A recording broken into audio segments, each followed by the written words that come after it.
তো hello friends, আজকে আমরা ভেক্টরের 4 নম্বর পার্ট নিয়ে চলে এসেছি। তো 4 নম্বর পার্টে আমরা কি দেখব বলেছিলাম যে সাবট্রাকশন অফ টু ভেক্টরস, মানে কি ভেক্টরের বিয়োগ। তো ভেক্টরের বিয়োগ, আমরা ভেক্টরের এর আগে অ্যাডিশন শিখছিলাম, যোগ শিখছিলাম, এবার শিখব বিয়োগ। ভেক্টরের বিয়োগ হয়? প্রথমেই প্রশ্ন, ভেক্টরের বিয়োগ হয় না। কেন হয় না? ভেক্টরের মান আছে, দিক আছে, ভেক্টরের বিয়োগ হয় না। মানে আমাদের এরকম কোন সময় আমি বলতে পারি না নেগেটিভ ভেক্টর বা vector B, negative vector B, এরকম না। আমরা বলি negative of vector B, negative of vector B, মানে ভেক্টর বি এর নেগেটিভ মান, মানে নেগেটিভ দিক। নেগেটিভ দিক আমরা মান নেব না, মান নাই। ভেক্টরের কি জানি আমরা, ম্যাগনিটিউড আর ডাইরেকশন দুটো থাকে। মান ভেক্টরে সবসময় পজিটিভ হয়। দিক নিয়ে আমরা কাজ করব। নেগেটিভ মানে ভেক্টরের বিপরীত দিক। মানে ভেক্টর বি ধরো এইদিকে, এই ডাইরেকশনে আছে, তাহলে নেগেটিভ ভেক্টরটা কি ইস্ট ডাইরেকশনে আছে। তাহলে নেগেটিভ অফ ভেক্টর বি কি, just opposite side, 180 degree opposite. মানে এই দিকে হবে নেগেটিভ ভেক্টর বি, ওয়েস্টের দিকে। মানে কি ভেক্টর বি এর মান এটাও যদি 5 ইউনিট হয়, এটাও 5 ইউনিট। এই যে -5 মানে কি ভেক্টরের মান -5? না, ভেক্টরের মান -5 নয়, ভেক্টরের দিক উল্টো দিক। ভেক্টর বি এর দিক ছিল east, vector of minus vector B মানে কি ভেক্টরের দিকটা টোটাল 180 ডিগ্রি ঘুরে গেছে, ঘুরে গিয়ে উল্টো দিকে যাচ্ছে। তাহলে এবার ধরো এর আগে আমরা যোগ করার সময় কি শিখেছিলাম, প্যারালালোগ্রাম মেথড, মোস্ট ইম্পর্টেন্ট মেথড। তো প্যারালালোগ্রাম মেথড বা সামান্তরিক সূত্র, সেই সামান্তরিক সূত্র সাহায্যে সব কিছু হয়। তো আমরা সবকিছু করব, দেখা যাক। ধরো ভেক্টর, এটা ভেক্টর এ, ভেক্টর এ, ভেক্টর এটা ধরো ভেক্টর বি, ভেক্টর এ, ভেক্টর এই ভেক্টর বি ভেক্টর এর সাথে ধরো থিটা কোণে আছে। তাহলে আমরা যারা প্রথম দিককার ভিডিওগুলো দেখোনি, আই বাটনে লিংক দেওয়া থাকবে, পার্টগুলো দেখো, তাহলে তোমরা সব বুঝতে পারবে। বিশেষ করে এর আগের পার্টটা যদি না দেখো অ্যাডিশনের, তাহলে তোমরা এখানে বুঝতে পারবে না, কারণ ওখানে সামান্তরিক সূত্রটা আমি খুব ভালোভাবে বোঝানোর চেষ্টা করেছি তোমাদেরকে। এবার দেখো, এটা হলো ভেক্টর এ, ভেক্টর বি। সামান্তরিক সূত্রতে আমরা কি পেয়েছিলাম? সামান্তরিক সূত্রতে আমরা দেখেছিলাম যে রেজাল্ট্যান্ট ভেক্টর, আমাদের উদ্দেশ্য কি অ্যানসার বের করা, মানে রেজাল্ট্যান্ট ভেক্টর। তার মানে কি রেজাল্ট্যান্ট ভেক্টর আর এর সূত্র কি দেখেছিলাম, r² = a² + b² + 2ab cos θ। এই থিটা হচ্ছে এই ভেক্টর বি এর মধ্যবর্তী কোণ। তাহলে এবার যত ধরো আমাকে দেওয়া থাকলো ভেক্টর, এই ভেক্টর দুটো দিল, দি বললো vector a minus vector b। তা আমি তো জানি বিয়োগ হয় না, এখনই বললাম। তাহলে আমরা বিয়োগ কি করে করব? রেজাল্ট্যান্ট ভেক্টর কোথায় থেকে টানবো, তাই না? কোশ্চেন এখানটাতে।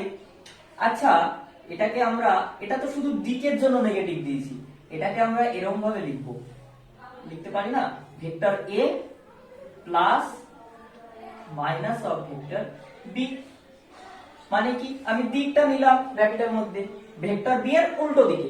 তাহলে ভেক্টর বি ছিল তা এই দিকে, ধরো পূর্ব দিকে, minus vector minus of vector B মানে কি ভেক্টর বি এর উল্টো দিকের ভেক্টরটার সাথে ভেক্টর এর যোগ করব। যোগই করতে হবে, বিয়োগ হয় না, যোগটাই করতে হবে। মেন উদ্দেশ্য কি যোগ করা, এটা শুধু দিকটা বোঝানোর জন্য। তাহলে দেখো এ আর বি ভেক্টরের এবার আমি যোগ করব, মাইনাস বি মানে উল্টো দিকের বি। তা উল্টো দিকে বি যদি এই দিকে থাকে, আমরা কি দেখেছিলাম 180 ডিগ্রি উল্টো দিকে, তার মানে এই দিকে আমি বি এর, তার মানে ডাইরেকশন চেঞ্জ হয়ে গেল, এই দিকে হবে vector B minus of vector B. তাহলে আমাদের রেজাল্ট্যান্ট ভেক্টরটা কোন দিকে হবে? ভেক্টর এ আর এইটা আমি যোগ করছি, এটা তো আর আমি যোগ করছি না, এটা যোগ করলে তো পজিটিভ দিক নিলাম, আমি তো নেগেটিভ দিক নেব, ঋণাত্মক দিক নেব। তাহলে সামান্তরিক সূত্র অনুযায়ী এই স্টার্টিং পয়েন্ট থেকে আমরা রেজাল্ট্যান্ট ভেক্টর টানবো, এটাই হলো ভেক্টর আর। তাহলে এই ভেক্টর আর এই ভেক্টরের মধ্যবর্তী কোণ তো থিটা দেওয়া ছিল, ঠিক আছে, জানলাম থিটা।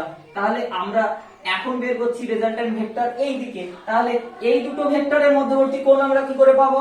এটা যেহেতু একটা সরল রেখায় টোটালটার মান কত? 180 ডিগ্রি। তাহলে এই কোণটার মান কত? 180 মাইনাস থিটা। এই কোণটার মান হলো 180 মাইনাস থিটা। তাহলে ভেক্টর এ আর ভেক্টর মাইনাস বি এর মধ্যবর্তী কোণ কত? অ্যাঙ্গেল কত? অ্যাঙ্গেল হচ্ছে 180 ডিগ্রি মাইনাস থিটা। পেয়ে গেলাম আমরা। তার মানে থিটার মান এখানে কি? 180 ডিগ্রি মাইনাস থিটা। আমি তাহলে সামান্তরিক সূত্রে এবার বসিয়ে দিই মান, তাহলে তো পেয়ে যাব। আমাদের কি নিয়ম অনুযায়ী কি ছিল যে আমাদেরকে সামান্তরিকটা কমপ্লিট করতে হবে। আমি এখানে আর এক্সপ্লেন করে বললাম না, তোমরা এর আগের ভিডিওটা দেখো, সেখানে সামান্তরিক সূত্র খুব ভালোভাবে বোঝানোর চেষ্টা করা হয়েছে। তাহলে এবার ভেক্টর আর এর মান বের করব। ধরো এই ভেক্টরের মান আমার দেওয়া আছে 5 ইউনিট, ডি ভেক্টরের মান দেওয়া আছে 5, ধরো 7 ইউনিট, 7 ইউনিট। তাহলে আর এর মান কত বের হবে? এর মান কত? 5 স্কয়ার যোগ বি এর মান কত? মান নিব, বি এর মান তো সেম, নেগেটিভ মানে মাইনাস নয়, নেগেটিভ মানে মান ম্যাগনিটিউড নিচ্ছি। এখানটাতে আমরা মান বসাচ্ছি। দেখো এই সূত্রের মাথার উপরে কোথাও ভেক্টর নয়, আমি ডাইরেকশন নিচ্ছি না, শুধু মানগুলো নিচ্ছি ফর্মুলায় বসানোর সময়। তাহলে মান কি? ভেক্টর এ এর মান 5, তাই 5 স্কয়ার। ভেক্টর বি এর মান কত? 7, তাই 7 স্কয়ার যোগ 2 ইনটু এর মান কত? 5 ইনটু বি এর মান কত? 7, cos থিটা কত? cos, এখানে থিটা কত বের করেছি? 180 ডিগ্রি মাইনাস থিটা। তাহলে ত্রিকোণমিতির সূত্র অনুযায়ী আমরা কি জানি? cos 180 ডিগ্রি মাইনাস থিটা সমান হচ্ছে মাইনাস cos থিটা, তাই তো? তাহলে মাইনাস cos থিটা, তাহলে আমি এখানটাতে মাইনাস cos থিটা বসাই। 5 স্কয়ার 7 স্কয়ার প্লাস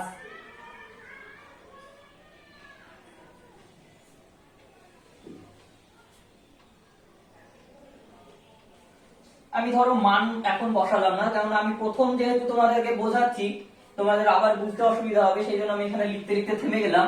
কারণ আমি যদি মানটা দিয়ে প্রথমে বোঝাই তোমাদের বুঝতে অসুবিধা হবে। তো তোমরা যেহেতু আমরা ফর্মুলাটা বের করার চেষ্টা করব, ফর্মুলা আমরা পজিটিভের ফর্মুলা এটা আমরা জানি। আমরা যেহেতু ফর্মুলা, তাহলে এ আর বি যদি আমরা ধরেই দিই, শুধু এ আর বি মান আমি দিলাম না 5 ইউনিট কি 7 ইউনিট, ধরো এ আর বি এটাই মান, এ আর বি। তাহলে এখানটায় লিখলে আমাদের ভেক্টরের বিয়োগের ফর্মুলাটা মেন বেরিয়ে চলে আসবে, তোমাদের আরো বুঝতে সুবিধা হবে। এখানে যদি আমি গুণ ভাগ করে দিই তাহলে তোমরা বুঝতে পারবে না।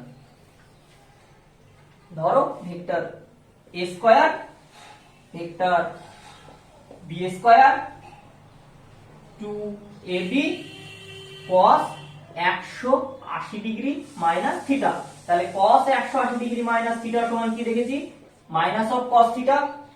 তাহলে এখানে a square plus b square plus 2ab plus 2ab cos 180 degree minus theta মানে কি? Minus cos theta.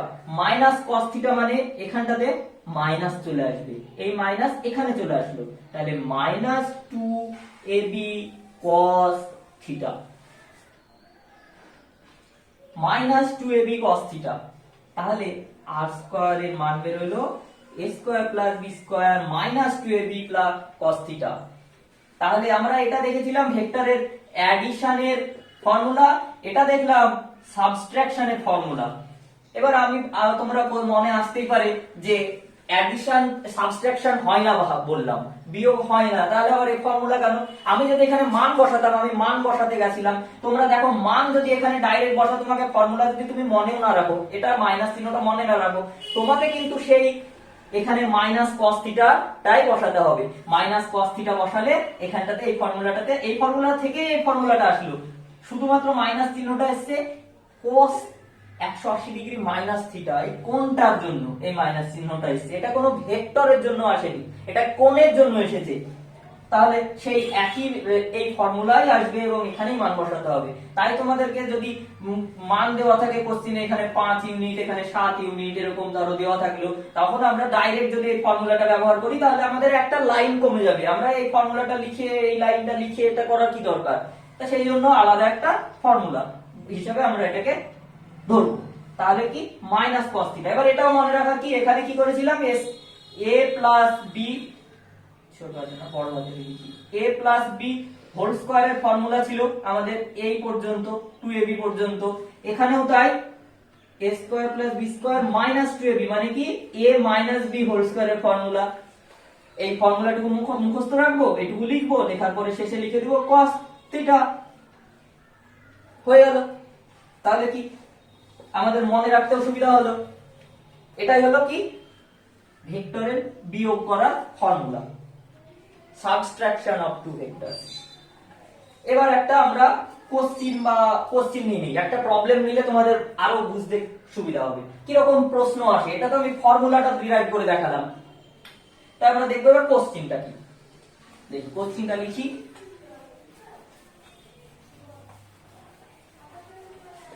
যারা তোমরা এখনো পর্যন্ত আমাদের হোয়াটসঅ্যাপ গ্রুপে, আমি তোমাদের জন্য স্পেশালি হোয়াটসঅ্যাপ গ্রুপ খোলা হয়েছে, যে কোনো টাইপের পিডিএফ, যেমন আমি এই ক্লাসগুলো পড়াচ্ছি, এই ক্লাসগুলো যদি তোমরা পিডিএফ চাও সেখানে লিখে জানাতে পারো, বা আমি পিডিএফ দেওয়ার চেষ্টা করব, বা আদার্স আরো পিডিএফ দেওয়ার চেষ্টা করব তোমাদের প্র্যাকটিস করার জন্য। তোমাদের এই ভেক্টরের উপরে কি কি কোশ্চেন আসতে পারে পরীক্ষায় তা নিয়ে একটা পিডিএফ দেব, এবং তোমাদের অন্যান্য বুঝতে গিয়ে ভেক্টর বা অন্য কোনো চ্যাপ্টারে বুঝতে গিয়ে যদি কোনো কোথাও প্রবলেম হয়, তোমরা সরাসরি আমাদেরকে হোয়াটসঅ্যাপ গ্রুপে জানাতে পারো, আমি তোমাদের প্রবলেম সলভ করে দেওয়ার চেষ্টা করব বা বোঝানোর চেষ্টা করব। আর যদি হোয়াটসঅ্যাপে না বোঝাতে পারি, সম্ভব না হয়, তাহলে আর একটা সেই টপিকের উপর ছোট্ট একটা ভিডিও আমাদের ফেসবুক পেজে আপলোড করে দেওয়ার চেষ্টা করব বা ইউটিউবে আপলোড করে দেওয়ার চেষ্টা করব। তাই হোয়াটসঅ্যাপ গ্রুপে যারা জয়েন করোনি তারা অবশ্যই জয়েন করো। নাম্বার হলো 973281035504। এই নাম্বারে মেসেজ করো, এই নাম্বারে মেসেজ করো। 11 এর এটা গ্রুপের একটা আমাদের আলাদা গ্রুপ আছে 11 12 এর, সেখানে তোমাদেরকে আমরা লিংক পাঠিয়ে দেব, তোমরা গ্রুপে সরাসরি জয়েন করতে পারো, বা এই ভিডিও ডেসক্রিপশনে ফার্স্ট কমেন্টে ডেসক্রিপশনে দুই জায়গাতেই এই 11 12 এর গ্রুপের হোয়াটসঅ্যাপ গ্রুপের লিংক দেওয়া থাকবে, সেখানে ক্লিক করেও তোমরা জয়েন হতে পারো। তো যত তাড়াতাড়ি সম্ভব তাড়াতাড়ি জয়েন হও। আমাদের এটা নতুন গ্রুপ, তো সেখানে আমরা যতটা পারছি চেষ্টা করছি তোমাদেরকে বুঝিয়ে দেওয়ার, তোমাদের সাহায্য করার। তোমরা শুধু আমাদের পাশে থাকো। তো আমরা দেখি এবার একটা কোশ্চেন নিয়ে। তো দেখো একটা কোশ্চেন নিয়েছি, এখানে বলছে a motorcycle rider run at a velocity of 10 km/h towards east. He takes a turn of 90 degree and run towards north at a same velocity of 10 km/h. কি করতে পারে যে find the change in velocity. এবার আমি একটু বাংলায় বলি। একটা মোটরসাইকেল রাইডার সে 10 km/h বেগে যাচ্ছে পূর্ব দিকে, হঠাৎ সে 90 ডিগ্রি একটা টার্ন নিল, একটা ব্যাক করলো, এবং নর্থের দিকে, উত্তরের দিকে একই ভেলোসিটিতে যাচ্ছে 10 km/h। তাহলে তার চেঞ্জ ইন ভেলোসিটি কি? তোমরা বলবে খুব সিম্পল ব্যাপার, আমার প্রথমে ভেলোসিটি ছিল একই, এখানে v1 যা ছিল ভেলোসিটি ফার্স্ট টাইম যা ছিল, সেকেন্ড টাইম v2, তাহলে আমি মাইনাস করে দেব। তাহলে দুটোই যেহেতু 10, 10 - 10 = 0 না। তার কারণ কি? ভেলোসিটি, স্পিড তো নয়, ভেলোসিটি। ভেলোসিটি কি? ভেক্টর রাশি। ভেলোসিটি হলো ভেক্টর রাশি। তো ভেক্টর মানে কি, ভেক্টরে তো আমি এরকম ভাবে বিয়োগ করে মান শুধু তাহলে তো আর হবে না, এর তো দিকও আছে, তাহলে ভেক্টরের বিয়োগ যেভাবে হয় না, জিরো হবে না, তাহলে কি হবে, অপশন 4খানা দেওয়া আছে। আমি অঙ্কটা ঠিক যতটুকু আমি ফর্মুলা পর্যন্ত করে দিব, তারপরে ফাইনাল টুকু দেখছি কতদূর করা যায়, তারপরে ফাইনাল টুকু তোমাদেরকে না হলে কমেন্ট বক্সে করে দেখাতে বলবো। তো চলো দেখো, প্রথমে বুঝো ব্যাপারটা। একটা ব্যক্তি এখান থেকে ধরো শুরু করলো যাত্রা, এটা হলো পূর্ব দিক, ইস্টের দিকে যাচ্ছে 10 কিমি/আওয়ার বেগে। যাওয়ার পরে take a 90 degree turn and নর্থের দিকে 10 কিলোমিটার/আওয়ার, তার মানে এখান থেকে নর্থের দিকে। এইবার পূর্বের ভিডিওর কথা মনে করো, আমরা কি প্যারালেলোগ্রাম বা সামান্তরিক সূত্রে আমরা দেখেছিলাম, অঙ্কের সঙ্গে এভাবেই তোমাদেরকে সেই পড়ানো মনে রাখতে হবে, তবে একসাথে যদি মিল খুঁজে পাও তবে বুঝতে পারবে। এটা হলো প্রয়োগ, অঙ্ক মানে হলো প্রয়োগ। এবার দেখো কিভাবে প্রয়োগ হচ্ছে। আমি এখানটাতে তাহলে করে দিতে পারি 90 ডিগ্রি টার্ন নিল, দিয়ে নর্থের দিকে চলে গেল। না, যদি এটা করি তাহলে কি আমার সামান্তরিক সূত্রতে কি বলেছিলাম, দুটো ভেক্টর, আমরা তো এখানে দুটো ভেক্টর পেয়ে গেলাম, তার মানে v1 আর v2, এটা v1 আর এটা হলো v2, মান একক, ঠিক আছে, দুটো ভেক্টর পেয়ে গেলাম। তাহলে তো আমি এরকম ভাবে দুটো ভেক্টরকে এইভাবে আঁকবো না, কেন, সামান্তরিক সূত্রে বলেছিল স্টার্টিং পয়েন্ট সেম, দুটো ভেক্টরের দ্বিতীয় ভেক্টরটা প্রথম ভেক্টরের টেল বা লেজের সাথে যুক্ত হবে, কমন যেন স্টার্টিং পয়েন্ট হয়। তার মানে এইটা তো টেল, দ্বিতীয় v2 টেল কোনটা, এইটা তো হেডের সঙ্গে যুক্ত হয়ে যাচ্ছে, হবে না। তার জন্য আমরা কি শিখেছিলাম তার আগে, প্যারালাল শিফটিং। আমি যদি এখানে আঁকিও ফেলি তাহলে আমাকে দ্বিতীয় স্টেপে কি করতে হবে, এটাকে এই পাশে সরিয়ে নিয়ে আসতে হবে, প্যারালাল শিফটিং করতে হবে। আর যদি না করি প্যারালাল শিফটিং কথা মাথায় আনলাম না, আমি ডাইরেক্ট আমি আঁকিয়ে নিলাম, আমি জানি আমি কেন আমি আবার আঁকতে যাবো এই পাশে মুছে আবার এই পাশে আঁকাতে যাবো, আমি জানি আমাকে কি একই জায়গায় করতে হবে, তাহলে আমাকে টার্নিংটা এখানটায় নিতে হবে, এখান থেকে আমাদের ভেক্টর v2 আঁকাতে হবে। এটাও 10 কিলোমিটার/আওয়ার, এটা নর্থের দিক, তাহলে এখানটায় আমরা ভেক্টরটা আঁকাবো না, এটাই মেন টার্নিং পয়েন্ট, এটাই বোঝার বিষয় কোথা থেকে আঁকাবো। এইবার দেখো আমাদের প্যারালেলোগ্রাম, আমরা কি বলেছিলাম, প্যারালেলোগ্রাম বা সামান্তরিক কি, বর্গক্ষেত্রও একটা সামান্তরিক, এটা আমরা জানি। তাহলে এখানটায় 90 ডিগ্রি নিয়েছে মানে এটা স্বাভাবিকভাবে বর্গক্ষেত্র হয়ে যাবে, তো 90 ডিগ্রি টার্ন নিয়ে নিয়েছে, ভালো কথা, নিল। এবার বলছে change in velocity. Change in velocity মানে কি, আমরা জানি ভেলোসিটি, ধরো আমাকে এবার বের করতে হবে change in velocity. Change in velocity তোমরা খুব ভালো মতন ভাবে জানো যে ডেল্টা দিয়ে কোনো কিছু চেঞ্জ বা পরিবর্তন আমরা কি ডেল্টা দিয়ে ডিনোট করি, তাহলে ডেল্টা ভি বের করতে হবে। চেঞ্জ ইন ভেলোসিটি কি, v1 minus v2, v1 minus v2, এটাই হলো আমাদের উদ্দেশ্য, যে ভেলোসিটি, চেঞ্জ ইন ভেলোসিটি বের করা, ডেল্টা ভি বের করা, বা ডেল্টা না লেখো শুধু ভি লেখো তাতেও কোনো প্রবলেম নেই, যা তুমি মনে মনে ভাববে সেটাই ঠিক। তাহলে এটা বের করা, বিয়োগ করব। তাহলে চেঞ্জ ইন ভেলোসিটি বের করতে গেলে আমাকে কি করতে হবে, ভেক্টরের দুটো ভেক্টর নিয়ে মানে আমাকে ভেক্টরের উত্তর বের করা মানে রেজাল্ট্যান্ট আনতে হবে। প্যারালেলোগ্রাম সূত্রে কি বলেছিলাম, কমন স্টার্টিং পয়েন্ট থেকে রেজাল্ট্যান্ট ভেক্টরটা আনবো। এবার চেঞ্জ ইন ভেলোসিটি, আমরা দেখো v2 এর এখানে কি ডাইরেকশন হচ্ছে আমাদের এটা ইস্ট, কিন্তু আমরা এটা v2 মাইনাস v1 করো, তাহলে তোমাদের আরো বুঝতে সুবিধা হবে। v2 মাইনাস, ধরে নালে ছবিটা একটু নিচের দিকে হয়ে যাবে, এটা v2 মাইনাস v1 করো, ঠিক আছে। তো v2, তাহলে আমরা কি দেখলাম, নেগেটিভ v1, আমরা তো দুটো বিয়োগ করতে পারি না, আমরা তার মানে এখানটায় প্রথমেই শিখলাম কি আজকে, যে ভেক্টর v2 যোগ করব minus of vector v1, minus, তাহলে এই মাইনাস কোথায় থেকে, এই মাইনাস মানে কি, এই ভেক্টরের দিক পরিবর্তন হবে, মান নয়, মান 10 ছিল 10ই থাকবে, দিক পরিবর্তন হবে, দিক মানে বিপরীত দিক, জাস্ট 180 ডিগ্রি ঘোরালাম, ঘুরিয়ে মাইনাস অফ ভেক্টর v1, তাহলে ভেক্টর v1 এর মান এই দিকে হয়ে গেল দিক। এইবার তাহলে আমাকে রেজাল্ট্যান্ট ভেক্টর বের করতে গেলে তাহলে এই ভেক্টরটা তো থাকলো না, এই ভেক্টরটা থাকলো না, তাহলে এই ভেক্টরটা দ্বিতীয় ভেক্টর, এই ভেক্টর এই ভেক্টর, তাহলে এই দুই ভেক্টরের মাঝে আমাকে রেজাল্ট্যান্ট ভেক্টর বের করতে হবে। আমি ঠিক আছে কমন পয়েন্ট থেকে রেজাল্ট্যান্ট ভেক্টর টেনে দিলাম, ভেক্টর আর। আমি সামান্তরিক সূত্র অনুযায়ী পুরো সামান্তরিক এখানে বর্গক্ষেত্র আকার নিল যেহেতু 90 ডিগ্রি, কমপ্লিট করলাম, পূর্ণ করলাম। আমার এবার আমি রেডি, আমি পুরোপুরি এবার রেডি, আমি এবার সামান্তরিক সূত্র প্রয়োগ করতে পারি।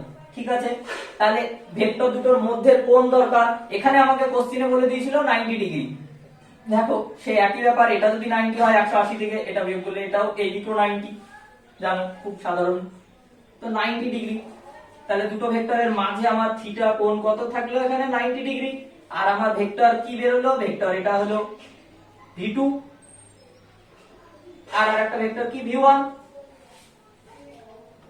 দিক কোন দিকে, মাইনাস অফ v1, v1 এর দিক যেদিকে ছিল তার উল্টো দিকে। তাহলে রেজাল্ট্যান্ট ভেক্টর এবার r বের করব। আমরা সূত্রতে কি পেলাম, r square equals to a square plus b square plus minus 2ab cos theta. এখানে a মানে কি v1, a মানে কি v1, b মানে কি v2, থিটা মানে কি পেয়ে গেছি 90 ডিগ্রি, তাই তো। তাহলে এবার দেখো যদি আমি মানটা বসাই, তাহলে v1 স্কয়ার যোগ v2 square minus 2 into v1 v2 cos 90 degree. এবার v1 এর মানও দেখো 10, v1 এর মানও 10, v2 এর মানও 10। তাহলে এখানটাতে আমরা v1 এর মান বসাবো, v2 এর মান বসাবো, আর আমরা cos 90 এর মান বসাবো। cos 90 এর মান জানো, এর আগেও ভিডিওতে বলেছি। তাহলে আমি এই অঙ্কটা এই পর্যন্ত আমি ছেড়ে দিলাম। এবার মানগুলো তোমরা বসিয়ে উত্তরটা বের করো, কোন অপশনটা হবে। তোমরা তাড়াতাড়ি অঙ্কটা কমপ্লিট করে কমেন্ট বক্সে কমেন্ট করে জানাও। ঠিক আছে, আমি এখানেই ছেড়ে দিলাম, তোমাদের জন্য একটু থাকলো, জাস্ট আর 1-2 লাইন আছে বাকি, তোমরা করো। তো আজকে এই পর্যন্তই। এরপরে আমরা ডট প্রোডাক্ট, ক্রস প্রোডাক্ট, আরো অনেক আছে ভেক্টরের, 2-3টে পার্ট, আর 2টো পার্ট আসবে সম্ভবত ভেক্টরে, তাহলে ভেক্টর আমাদের কমপ্লিট হয়ে যাবে। তো যারা দেখোনি প্রথম পার্টগুলো অবশ্যই দেখো, আমাদের প্লেলিস্টের লিংকও দেওয়া থাকবে, দেখো ভিডিও। আমার ভালো লাগলে কমেন্ট করো আর শেয়ার করো, যতটা বেশি পারো ততটা শেয়ার করো। কেননা শেয়ার করলে একটাই সুবিধা কি হয়, যে আমি এটা বোঝালাম, তুমি বুঝলে, তোমার থেকে আরো 5 জন বোঝার সুযোগ পাবে, আরো 5 জনের কাছে ছড়াবে, সবার উপকার হোক, সবাই বুঝুক। জানি কারো ভালো লাগবে, কারো হয়তো খারাপ লাগবে। তো থ্যাংক ইউ, বাই বাই।